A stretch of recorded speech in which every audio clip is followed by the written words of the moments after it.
Hi, this is Mary Jo from the Disneyland Edition of the DIS Unplugged. I'm on the team with Tom Bell, our producer, and I'm here with Marie Colabelli, who's an Imagineer here for Disney, and we're here to talk about Soaring Over the World, the new attraction. Hello. Hi. So thank you very much for interviewing with us, and I have some questions about this attraction. You know, this has been such a popular attraction, and it's a favorite of many people. So when Disneyland decided to change over to the new Soaring Over the World, everybody's kind of wondering what's going to happen and what we're bringing to the park. So I know we're talking about the world, so can you tell us a little bit about the film itself? Sure. As you know, California, you go over this amazing, beautiful state. Yes. I mean, we wanted to capture the same feeling taking you around the world. We travel to 6 different continents. Okay. And we have, go to multiple countries to bring together a film that we hope inspires people as much as California has. I hope so, because I know that for one of my own bucket list was to visit every place that they have, right? Exactly, and I'm sure a lot of people do that. And now you're giving us this broader scope. Yeah. And I mean, one of the things is that there's so many beautiful places in the world. Yeah. And if for some reason you don't get to go to all of these locations, that maybe this attraction will inspire you and maybe give you the feeling that you have. That's also very true.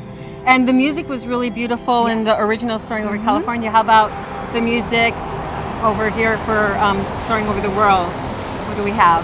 Well, Bruce Broughton, who composed the piece for Soarin' Around the World, celebrated Jerry Goldsmith's original score. So you will hear the swells and everything that you love about Soarin' Over California remain intact. And Bruce just brought out the flavors of the world for us. Oh, that's awesome. I know I'm going to cry the first time I see it, just because it's going to be so beautiful. I never tire. I see it every day, and I never tire of it. So did you yourself go on any of the locations? I did, yes. Were you one of the scouts for it, or?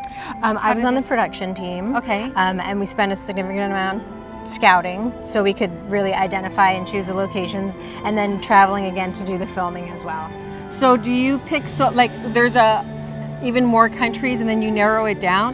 How do you pick what you're going to choose for this particular film? It was very challenging. I mean, so many beautiful, inspiring places in the world. We tried to choose places that were both natural and or man-made wonders that we felt would speak to people. Okay, so you have both, the natural and the man-made. So which of the natural wonders did you particularly like when you went? The natural wonder probably would be Monument Valley here in the United States. Yes. Yes. And why? I had not been to Monument Valley. I had traveled, and it was my first time in Monument Valley, and the way we photographed the location makes me weep. Okay. It's kind of how I felt about Soaring Over California, because it's our state, so this embraces the world and not only our country but other countries, right? And then man-made, what particularly touched you? For me personally, when we went to Germany and we filmed the Neuschwanstein Castle, knowing that Walt Disney was there, and this castle up on this hilltop was the inspiration that formed this entire park. Right. Oh my gosh, so it's one of the things that inspired him, right? Yes, absolutely. When he had this idea with his daughters, and then so that would be beautiful. Yes. And then, every time that Disney has an attraction, not every time, but almost, when they refurbish or they do something new, there's some kind of homage to the prior attraction. Is there one in Soaring Over the World? I would say that the music is the closest thing to tie in the two films together. So people are just going to feel connected that way, I think. Oh yeah. I feel like the sensation of being on a hang glider, the music, and everything we pull together to make an overall experience will have people connect to around the world almost immediately. Okay, I'm so excited for it. And is this longer than the original, or is it the same amount of time? The same, Same amount of time? Yep. Okay. And another question that a lot of us Disney geeks have is, are there any hidden Mickeys or other hidden Easter eggs in the attraction?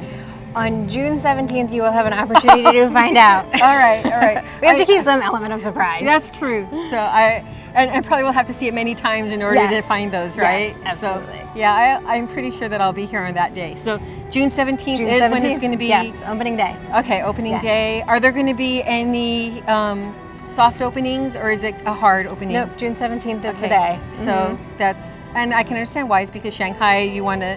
Yes, this is a global celebration. So Shanghai kicks off with opening Soarin' Around the World first on June 16th, and then Walt Disney World in Florida, and here at Disney California Adventure, we open on June 17th. Okay, so that's really something to look forward to. Yes. I think this is going to be another hit, just knowing the quality and the caliber of talent that your team to put this together for all of us to enjoy, right? I think you will. Yes. Yeah. Okay. Well, thank you so much, thank Marie. Thank you so much. Thanks for the opportunity. Thank you. Thank you. And you can listen to our show. We have our podcast every Sunday night, Disneyland time at 7 p.m. You can go to www.info.com to find more information on Disneyland, or you could chat with other Disneyland loving people on the disboards.com. Thank you very much, and thank you, Marie. Thanks. Thank you.